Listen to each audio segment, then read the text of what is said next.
Hello students, कैसे हैं आप सब। आई होप आप सभी अच्छे होंगे। मैं आरती आप सभी का अपने परिवार फिजिक्स गुरु पर हार्दिक स्वागत करती हूँ, जहाँ पर हम पढ़ते हैं बीएससी के लिए केमिस्ट्री और फिजिक्स। और आज की क्लास है बीएससी फर्स्ट सेमेस्टर के लिए, जिसमें हमारी बुक चल रही है फंडामेंटल्स ऑफ केमिस्ट्री। आप सभी जानते हैं इस बुक में हम हमारा ऑलमोस्ट 80% सिलेबस कंप्लीट कर चुके हैं। तो इसमें ये हमारी यूनिट 6 चल रही है। तो यूनिट 6 हमारी थी इसमें स्टीरियो केमिस्ट्री। तो स्टीरियो केमिस्ट्री में हम ये यूनिट स्टार्ट कर चुके हैं और ये आज ये थर्ड लेक्चर है स्टीरियो केमिस्ट्री का, यूनिट 6 का।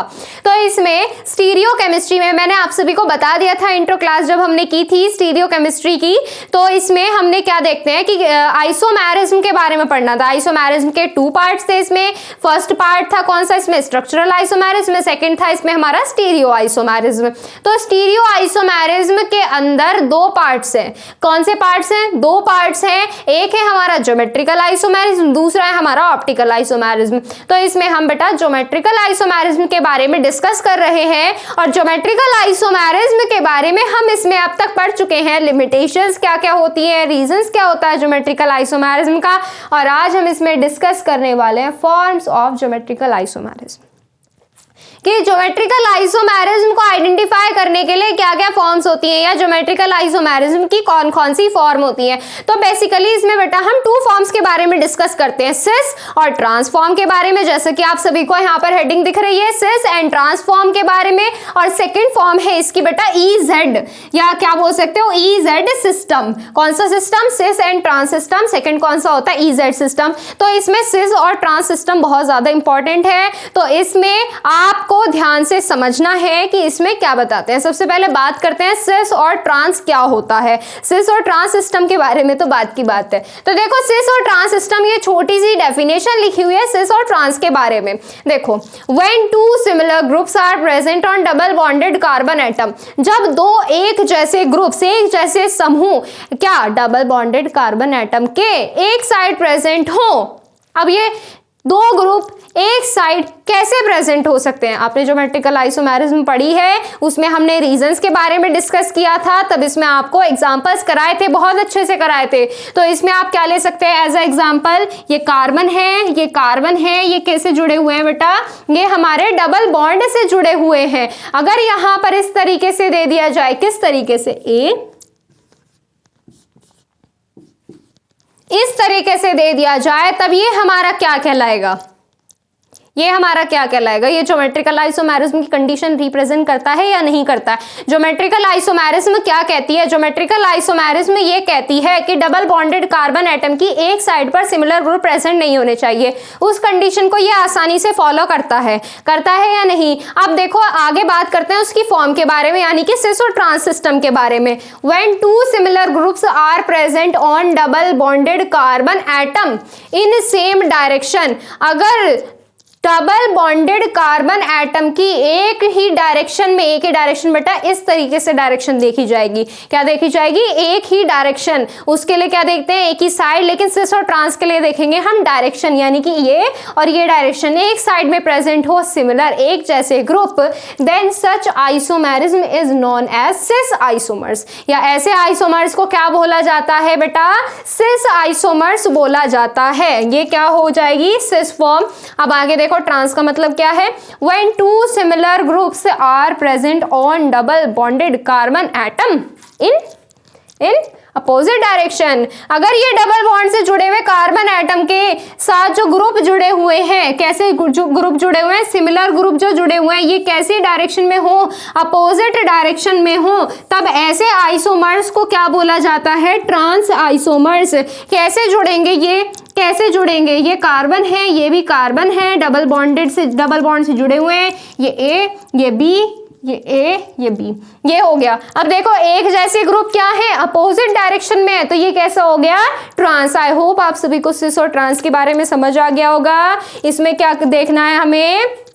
डबल बॉन्ड से जुड़े कार्बन एटम के से जुड़े हुए ग्रुप। देखो डबल बॉन्ड है, किसके बीच है? कार्बन कार्बन के बीच है, कार्बन कार्बन के बीच डबल बॉन्ड है, उनसे क्या जुड़े हुए हैं? ग्रुप जुड़े हुए हैं, समूह जुड़े हुए हैं। अगर वो कैसे हो, एक जैसे ग्रुप एक ही डायरेक्शन में हो तो सिस, अगर एक जैसे ग्रुप अलग अलग डायरेक्शन में हो, अपोजिट डायरेक्शन में हो तो क्या कहे जाएंगे? ट्रांस। बस इतनी सी बात है। एग्जाम्पल आप ले सकते हैं, इसमें आप क्या ले सकते हो? ग्रुप कोई सा भी ले सकते हो। CH3 रख लो, इधर H रख लो, इधर CH3, इधर क्या रख लो? H। एक ही जगह क्या ले लो? CH3 H CH3। ये हो गया, पहले वाला हो गया सिस, दूसरा वाला क्या हो गया? ट्रांस। बहुत सारे एग्जाम्पल कर सकते हो आप। HCl ले सकते हो, H ले सकते हो, यानी कि एक की जगह H और दूसरे की जगह पर Cl ले सकते हो। इसको आप क्या करेंगे? स्क्रीनशॉट लेंगे। फिर इसके बाद एक और मोस्ट कॉमन एग्जाम्पल बताऊंगी, इसमें आगे जाके उसका यूज है बहुत, नोट करिए फटाफट इसको। देखो कौन सा एग्जाम्पल है वो? Malic acid and fumaric acid. Malic acid सुना होगा आपने नाम, and fumaric acid. Malic acid and fumaric acid. अभी मैलिक एसिड और फ्यूमेरिक एसिड क्या है? देखो मैलिक एसिड और फ्यूमेरिक एसिड भी जो है हमारी क्या रिप्रेजेंट करते हैं? सिस और ट्रांस फॉर्म रिप्रेजेंट करते हैं। और सिस और ट्रांस फॉर्म ये बेटा क्या है? एक ही कंपाउंड है, लेकिन एक ही कंपाउंड है, लेकिन अलग अलग जगह पे अलग अलग ग्रुप होने की वजह से इनके नाम बदल जाते हैं। देखो मैं आपको क्या बताती हूँ, मैलिक एसिड बताती हूँ। मैलिक एसिड हमारा कैसा होता है? मैलिक एसिड हमारा इस तरीके से बना होता है। मैलिक एसिड की आपको क्या बता रही हूँ? स्ट्रक्चर बता रही हूँ, ध्यान से देखना। COO,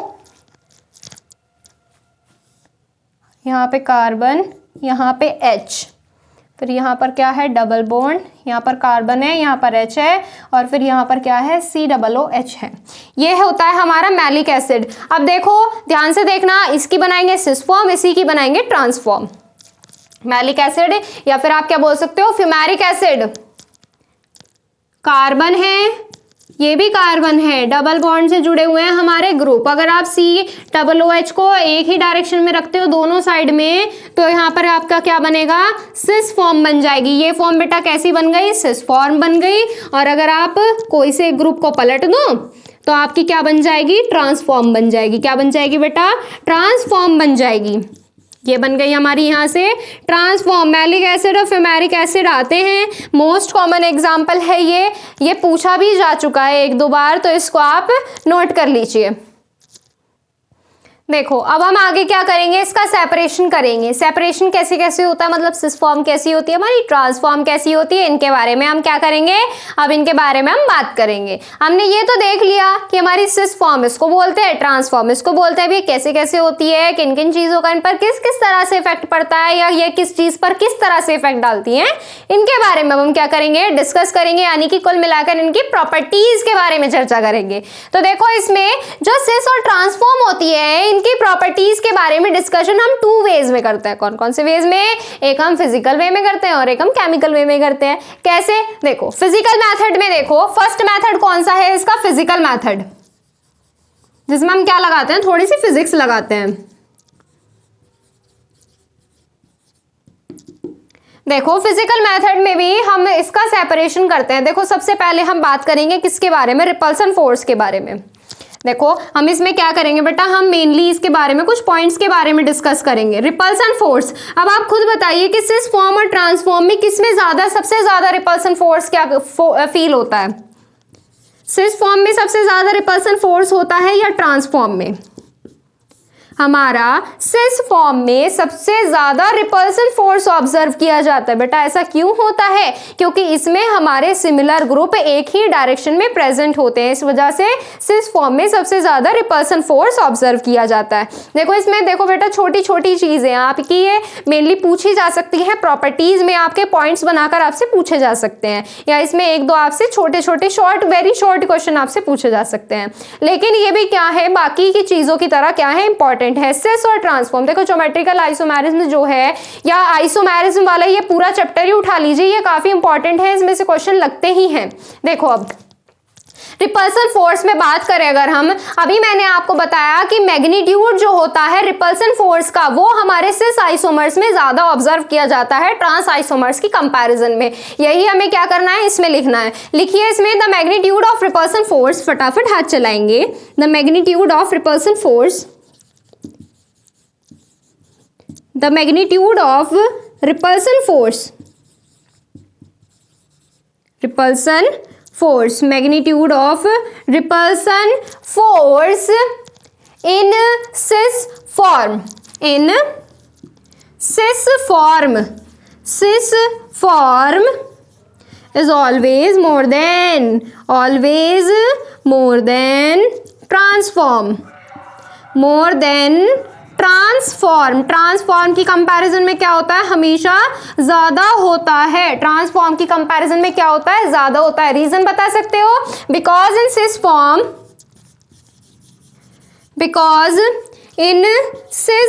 form similar group are present in same direction, similar groups are present in same direction, present in same direction, same direction. Clear है?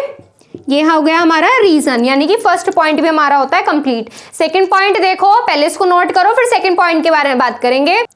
सेकंड देखो इसमें क्या दिया हुआ है, सेकंड है सरफेस एरिया, क्षेत्रफल। क्षेत्रफल भी किस तरीके से, मतलब क्या होगा, किसका ज्यादा होगा, सिस का या ट्रांस का? बेटा इसमें भी सिस का एरिया क्या होगा, सरफेस एरिया ज्यादा होगा। क्यों? क्योंकि सिमिलर ग्रुप एक साइड है, ज्यादा रिपल्सन फोर्स वर्क करेगा, ज्यादा रिपल्सन फोर्स वर्क करेगा, एक दूसरे से दूर जाएंगे, और जितने ज्यादा दूर जाएंगे उतना ही क्षेत्रफल वो क्या करेंगे, ग्रहण करेंगे। तो यहाँ पर सिस फॉर्म का सरफेस एरिया भी क्या होगा, ज्यादा होगा। तो आगे लिखिए इसमें द सरफेस एरिया,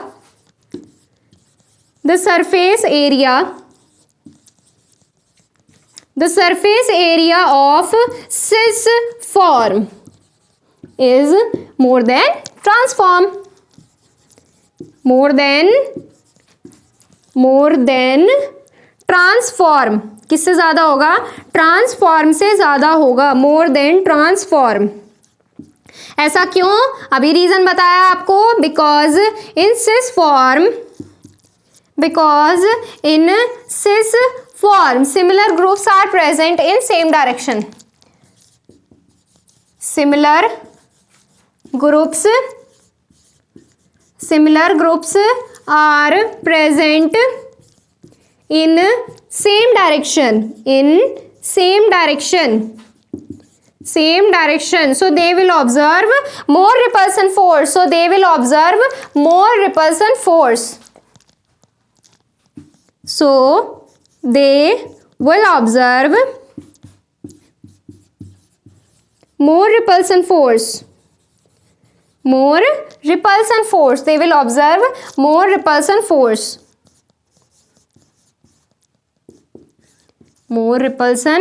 और जितना ज्यादा रिपल्सन फोर्स होगा so they will move away from their axis. आगे इसमें क्या ऐड करोगे, they will move away from their axis. ये क्या बात हो गई, सरफेस एरिया वाली बात हो गई। नोट कीजिए इसको। देखो नेक्स्ट पॉइंट क्या हो जाएगा इसमें, थर्ड पॉइंट डाइपोल मोमेंट के बारे में डिस्कस करेंगे। थर्ड पॉइंट क्या हो जाएगा, डाइपोल मोमेंट। डाइपोल मोमेंट आप सभी जानते हो किसका ज्यादा होना चाहिए, बताइए इसमें आप किसका ज्यादा होना चाहिए, सिस का या ट्रांस का?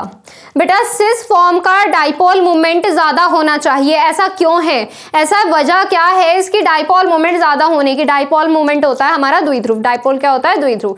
देखो डाइपोल मोमेंट जो है वेक्टर क्वांटिटी है। कैसी है, वेक्टर क्वांटिटी है। ये डायरेक्शन पर डिपेंड करती है। डायरेक्शन पर डिपेंड करने की वजह से ये सिस फॉर्म की ज्यादा होता है डाइपोल मोमेंट। क्यों? क्योंकि बेटा सिस फॉर्म में सिमिलर ग्रुप एक ही डायरेक्शन में प्रेजेंट होते हैं, एक ही डायरेक्शन की तरफ लीड करते हैं, और सिमिलर ग्रुप जब एक ही डायरेक्शन में प्रेजेंट होते हैं तो उसका क्या डाइपोल मोमेंट भी ज्यादा होता है। पर ट्रांसफॉर्म में अब देखो सिस फॉर्म में ज्यादा क्यों होता है? अब आप बोलोगे कि सिमिलर ग्रुप एक ही डायरेक्शन में है तो उसमें रिपल्सन होगा, तो डाइपोल मोमेंट कैसे ज्यादा होगा? देखो बेटा सिमिलर ग्रुप यहाँ पे पॉजिटिव और नेगेटिव की बात नहीं चल रही है, यहाँ पे रिपल्सन और एडिशन की बात नहीं चल रही है, यहाँ पर बात चल रही है किसकी, डाइपोल मोमेंट की। तो हम किसके बारे में इसको क्या करेंगे, इसमें डाइपोल मोमेंट को लेकर इसमें डिस्कस करेंगे। तो डाइपोल मोमेंट सिस सिस फॉर्म का ज़्यादा इसलिए होगा क्योंकि एक जैसी चीज़ें साथ में होंगी, वे जुड़ जाएंगी। क्या होंगी? जुड़ जाएंगी। अगर ये जैसे मार्कर है, मार्कर की ये कैप है, ये दोनों क्या है? एक दूसरे के लिए ही बने हैं, तो यहाँ पर क्या हो जाएगा? ये जुड़ जाएंगे, तो यहाँ पे इस पर क्या हो जाएगा? डाइपोल मोमेंट हमने इसका क्या मान लिया? स्ट्रॉन्ग मान लिया। ऐसे अगर हम मान लीजिए मैं क्या करती हूँ, इसकी जगह पर दूसरे मार्कर की कैप ले लेती हूँ, तो क्या वो इस पर एडजस्ट हो जाएगी? नहीं होगी, तो ये क्या होंगे? इसमें सब्ट्रैक्शन हो जाएगा। तो यहाँ पर डाइपोल मोमेंट सिस फॉर्म का ज्यादा होता है एडिशन की वजह से। यहाँ पे देखिए इसमें dipole moment of cis form is always more than trans form. लिखिए बेटा इसमें, the dipole moment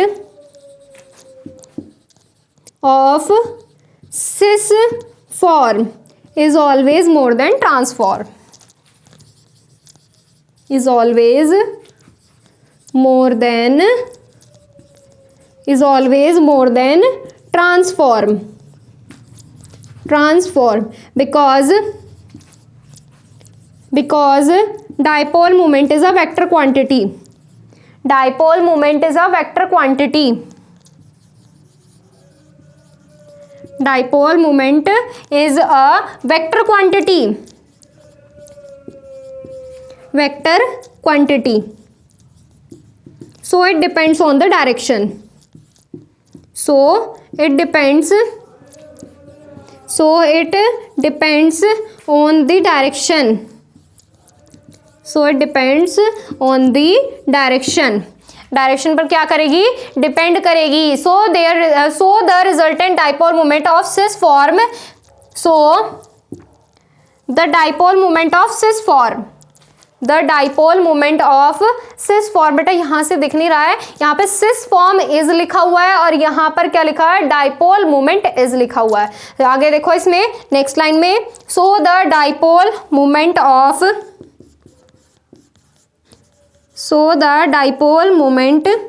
of cis form is more than transform because of addition या due to addition, या dipole moment of cis form will increase, ऐसे भी लिख सकते हो, will increase due to addition। Transform के लिए लिख सकते हो आप, रीजन क्या बताना है आपको कि ट्रांसफॉर्म का डाइपोल मोमेंट डिक्रीज होगा। क्यों डिक्रीज होगा? सब्ट्रैक्शन की वजह से। क्लियर है? ये वाला पॉइंट इसका नोट कीजिए। फिर उसके बाद एक और क्या कराते हैं? फिजिकल मेथड कराते हैं आपको। देखो नेक्स्ट पॉइंट देखो, बॉइलिंग पॉइंट। बॉइलिंग पॉइंट आप सभी जानते हो क्या होता है। बॉइलिंग पॉइंट किसका ज्यादा होगा? सिस का या ट्रांस का? सोचकर बताइए इसमें कि सिस का ज्यादा होना चाहिए या फिर ट्रांस का ज्यादा होना चाहिए। बेटा हमारा जो बॉइलिंग पॉइंट होता है वो सिस फॉर्म का ज्यादा होता है ट्रांसफॉर्म से। वजह बताती हूँ आपको, छोटी सी वजह है, आप पढ़ चुके हो पहले। क्या पढ़ चुके हो? अरे अभी तो बताया थोड़ी देर पहले। रिपल्सन फोर्स और सरफेस एरिया के बेसिस पर आप क्या कर सकते हो? इसको जस्टिफाई कर सकते हो या फिर एक्सप्लेन कर सकते हो। कैसे करोगे एक्सप्लेन? इसमें एक बहुत ही साधारण सा इसका उदाहरण है। क्या उदाहरण है? देखो रिपल्सन फोर्स की वजह से, देखो सिस फॉर्म में क्या होता है? रिपल्सन फोर्स होता है। रिपल्सन फोर्स मान लीजिए ये क्या है? रिपल्सन फोर्स है इन दोनों फिंगर्स के बीच में। ये क्या होंगी? एक दूसरे को दूर फेंकेंगी, सरफेस एरिया बढ़ेगा। सरफेस एरिया बढ़ेगा तो इसको बॉईल करने में ज्यादा टाइम लगेगा, यानी कि बॉइलिंग पॉइंट क्या होगा? ज्यादा। एक छोटा सा एग्जाम्पल देती हूँ, आप क्या करो, एक छोटा सा बर्तन लो, उस बर्तन में 1 लीटर पानी डालो, नाप के डालना। 1 लीटर पानी डालो, उसको गैस पे रख दो।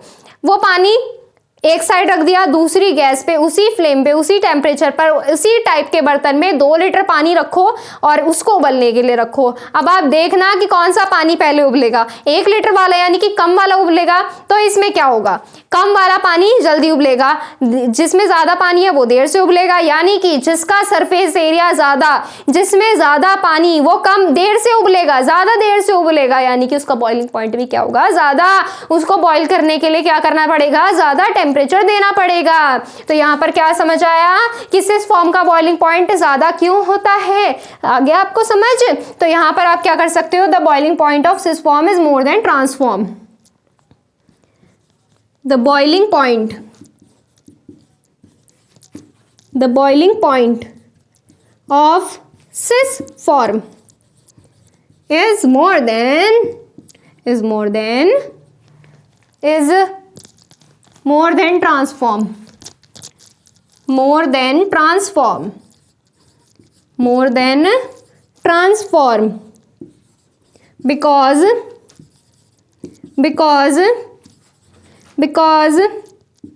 it has strong repulsion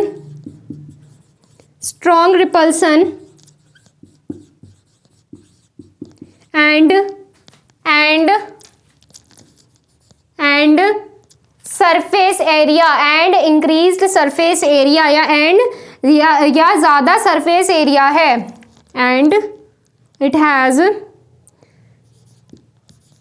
increased surface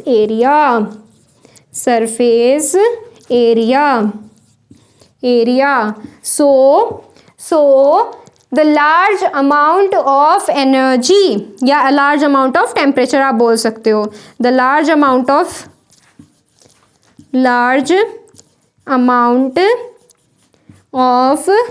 energy या temperature has been required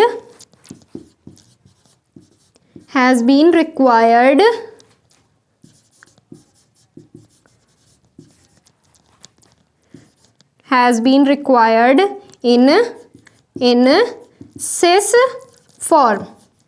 clear है इतना? बॉइलिंग पॉइंट समझ आ गया।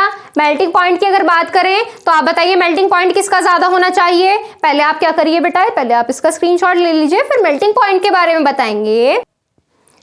देखो किसका ज्यादा मेल्टिंग पॉइंट होता है? मेल्टिंग पॉइंट की अगर बात करें तो बेटा ट्रांसफॉर्म का ज्यादा होता है। वही अगर हम कंटेनर वाला एग्जांपल लें, अब मैं क्या लेती हूँ, देखो मेल्टिंग पॉइंट की बात आ रही है, मेल्ट जो चीज पिघलती हो, मैं बर्फ ले लेती हूँ। सर्दियों का मौसम है तो बर्फ आप सबने देखी होगी। देखो फ्रिज में क्या, फ्रिज से बाहर भी अब तो बर्फ ही जम जाती है।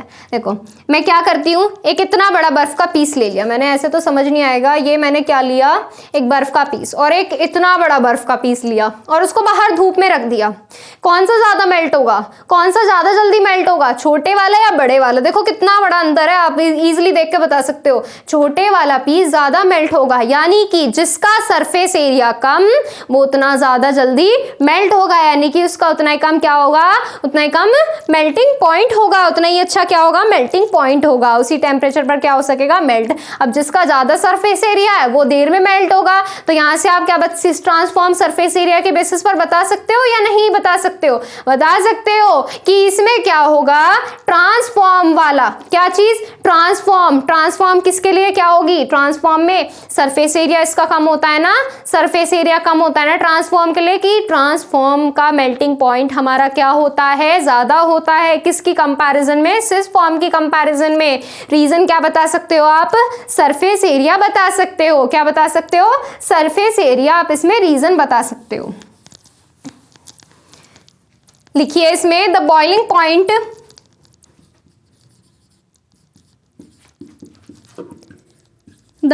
पॉइंट ऑफ सिस ट्रांसफॉर्म, कौन सी फॉर्म का, ट्रांसफॉर्म का, trans form is more than cis form, is more than cis form. ये सिस्टर को सिस बोल देते हैं, वो सिस नहीं है, CIS वाला सिस है, सिस फॉर्म। सिस फॉर्म का क्या होगा, बॉइलिंग पॉइंट कम होगा, ट्रांसफॉर्म का बॉइलिंग पॉइंट ज्यादा होगा। रीजन आप इसमें बता सकते हैं, अभी आपको बताया था रीजन, तो इसमें आप क्या कर लीजिए, इस पॉइंट को नोट कर लीजिए। वहीं पे इसके आगे फिर इसके बाद क्या करते हैं, सेकंड मेथड देखते हैं, यानी कि केमिकल मेथड देखते हैं। नोट करिए, देखो केमिकल मेथड, सेकंड मेथड कौन सा है, केमिकल मेथड है। केमिकल मेथड के बारे में अब देखो बात क्या होती है। Chemical method is suitable for the separation of malic acid and fumaric acid. Maleic acid और फ्यूमेरिक एसिड के सेपरेशन, मैंने क्या बताया था, सिस और ट्रांसफॉर्म रिप्रेजेंट करते हैं, और इनके इसमें क्या एग्जाम्पल भी दिया था, मैलिक और फ्यूमेरिक एसिड के बारे में एग्जाम्पल दिया था ना, तो उसको सेपरेट करने के लिए केमिकल मेथड सूटेबल है। किस तरह से सूटेबल है, आगे देखो, व्हेन These compounds, कौन से कंपाउंड, मैलिक एसिड और fumaric acid, are mixed with concentrated H2SO4, सांद्रित H2SO4 के साथ जब इन कंपाउंड को क्या किया जाता है, मिक्स किया जाता है, मिलाया जाता है, then maleic acid will form cyclic maleic anhydride. तब मैलिक एसिड क्या बना लेता है, साइक्लिक मैलिक एनहाइड्राइड बना लेता है। कैसे बनाएगा, रिएक्शन करेंगे हम इसमें।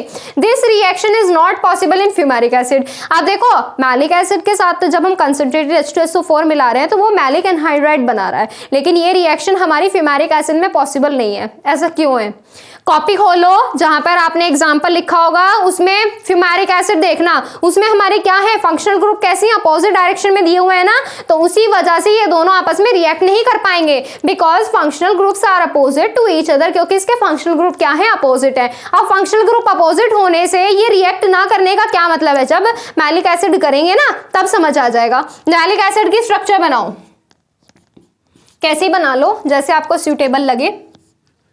यहाँ पर क्या होता है, COOH ग्रुप होता है, यहाँ भी क्या होगा हमारा COOH ग्रुप होगा। यहाँ पर हमारे क्या होते हैं, H प्रेजेंट होते हैं। इसी तरीके से तो होता है हमारा मैलिक एसिड बेटा। तो यहाँ पर अब हम क्या करेंगे, कंसंट्रेटेड H2SO4 के साथ इसको मिक्स करेंगे। कंसंट्रेटेड H2SO4 के साथ इसको गर्म कर दो। गर्म करोगे तो यहाँ पर क्या होगा बेटा, ध्यान से देखना, यहाँ पर एक OH इस H के साथ निकल जाएगा, क्या बना लेगा, वाटर के फॉर्म में बाहर निकल जाएगा। किसकी फॉर्म में, वाटर की फॉर्म में बाहर निकल जाएगा। और ये वाला O इसके साथ बॉन्डिंग कर लेगा, ये वाला एक O इसके साथ बॉन्डिंग कर लेगा। इसका OH नहीं भेजना, इसका H भेज दो, इसका OH भेज दो। बात वही रहेगी कि इधर से भी निकालना है, निकाल दो, ऊपर से निकाल दो या फिर नीचे से। यहाँ पर क्या बन जाएगा, ये कार्बन, यहाँ पर हमारा क्या है, CO है, यहाँ पर भी CO है, ये वाला O इसके साथ बॉन्डिंग कर लेगा, यानी कि बीच में बन जाएगा।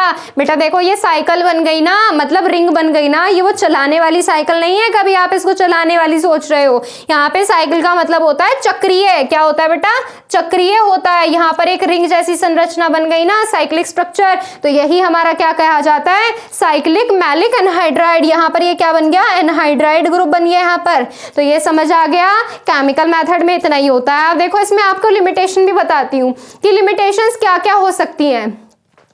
इसमें सिर्फ लिमिटेशन ये हो सकती है, लिमिटेशन अगर आप लिखना चाहते हैं तो लिख सकते हैं इसमें। लिमिटेशंस में आप इसमें क्या बताएंगे, लिमिटेशन में ये बताएंगे कि ये सिस और ट्रांसफॉर्म सिर्फ ऐसे कंपाउंड्स के लिए ही ली जा सकती है, ऐसे कंपाउंड्स में बताई जा सकती है जिसमें ग्रुप्स क्या हो, डिफरेंट हो। देखो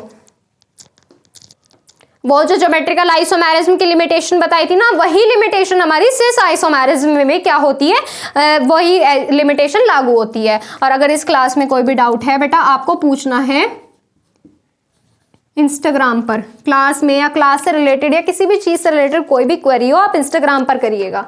इंस्टाग्राम आईडी बता देते हैं आपको, इंस्टाग्राम आईडी है physics_guru_India। और आप एक टेलीग्राम चैनल भी ज्वाइन कर सकते हैं। टेलीग्राम चैनल ज्वाइन करने के लिए पहले प्ले स्टोर से टेलीग्राम इंस्टॉल कीजिए। जब आपके पास एप्लीकेशन होगी तभी तो यूज़ करोगे उसको, छोटा सा एप्लीकेशन है, इंस्टॉल कर सकते हो प्ले स्टोर से। उसके बाद आईडी बनानी है अपनी, सर्च करिएगा फिजिक्स गुरु इंडिया, वहाँ पे आपको हमारा चैनल मिल जाएगा, वहाँ से ज्वाइन हो सकते हैं, जहाँ पर आपके काम की बहुत सारी चीज़ आपको मिलने वाली है, वो आपको तभी पता चलेगा। तो आज इसमें हमने क्या किया, सिस और ट्रांसफॉर्म के बारे में डिस्कस। अब जो सेपरेशन की दूसरी फॉर्म है ना, EZ फॉर्म, उसके बारे में डिस्कस करेंगे हम इसमें कल। आज के लिए बस इतना ही, मिलते हैं आपसे कल। Thank you so much.